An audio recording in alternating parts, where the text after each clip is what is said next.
Hello and welcome to my channel. Today I'm reviewing the AutoGlym wheel cleaning mousse. This is the wheel we'll be using it on. As you can see, it is quite dirty. Needs a lot of love. There's a lot of dust, a lot of grime, a lot of brake dust on there. So it does need quite a bit of love. I bought this for $15 at Super Cheap Auto, and it comes in a 500ml spray can. There's two things that intrigued me about this product as to why I wanted to do a review on it.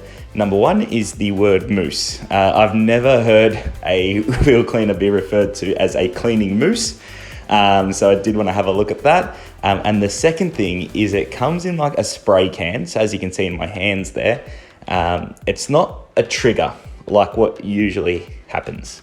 It's a spray can. So just wanted to have a look and see what this was all about, see if it's better or worse than ones that come in a trigger, and just have a look. So as you can see, I've just sprayed it on there.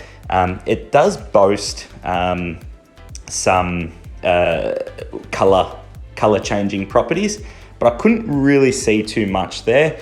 It does say to agitate, so it's not a spray on rinse off kind of product.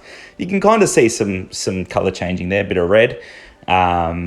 So that is the wheel once I did the first coat. So it's cleaned quite a bit. However, there is still spots there, and I believe that's probably where I missed in terms of agitating. So I'm just going to go over it again with the mousse.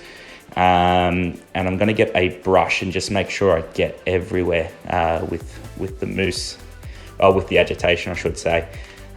So there you go. So after we rinse that off, that's what it looks like. To be honest with you, this is not the best product in terms of wheel cleaner that I've ever used. Certainly, probably easy to apply with the spray trigger. However, I would recommend this for, I guess, slight dirt, not really dirty wheels. So that's what I would use this for. It does need agitation. It's not spray on, rinse off. So yeah, thanks for watching. If you could please like, subscribe, and comment.